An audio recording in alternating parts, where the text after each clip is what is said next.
Have you ever noticed that some people just seem to be highly motivated every single day? They always seem to have a real positive attitude. No matter what's going on, they're always looking for the good, and you hardly ever hear them talking about the bad. And how is it that they can do it every single day, so consistently? Well, I've been asking them, especially really effective and strong leaders. How is it that they seem to have this motivational habit that is so consistent? Well, here's what they've been telling me. Start your day on a positive note. Really? Well, what do you do when you start your day on a positive note? And many of them have been telling me a variety of things. Things like have positive music playing in the morning, speak positive affirmations about the day, focus on the highest priorities. A few of them have told me things like I read in Zig Ziglar's book years ago, have an opportunity clock instead of an alarm clock. Well, you know what that is. It's simply changing the language that we use so that it's more positive. That's brilliant. And so you could adopt some of these things. Some of the leaders have told me that they even take about 15 minutes when they get to work to have what they call a time of reflection, or a quiet time. A time to just think and to focus. What are the highest priorities? What are the good things? Who am I going to be interacting with? What do I know about them that is positive? And they focus intentionally on those things. Now, you and I could take many of those ideas and begin to adopt them into our life. If we want to be like the motivational superstar speakers will tell us, highly motivated all the time, then we need to establish some motivational habits. So we get up in the morning, and instead of looking at the alarm clock, we see the opportunity. And we put our feet on the ground, and we clap our hands together, and we proclaim, it's going to be a great day. And the first week, it works out great. In fact, it feels kind of good to do this.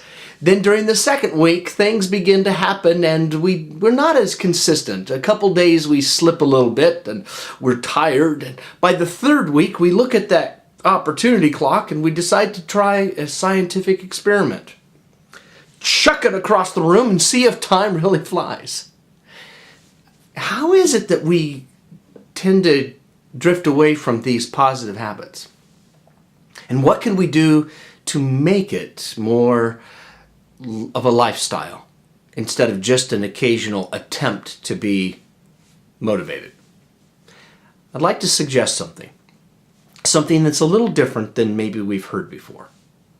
Instead of focusing on the way you start, how about focusing on the way you finish? Here's what I believe. A successful finish will help you to have a more successful start. It's true. Well, think about the way you finish the day.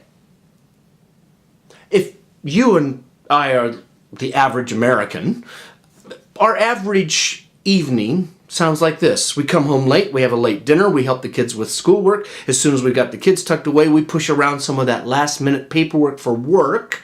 And then because we're exhausted and we feel like we deserve it, we kick off our shoes, we go over and we turn on the television and we watch 2.5 hours of mindless viewing.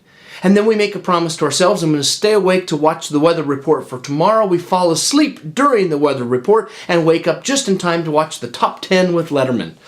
And then we drag ourselves to bed and we do it all over again the next night. So here's an idea that I think will help you have a more consistent and successful start for each morning. Focus in on how you finish the day before. 2 ideas that I want to share with you that I believe will be helpful. Number 1, take 1 week and log or journal all of your usual evening routines.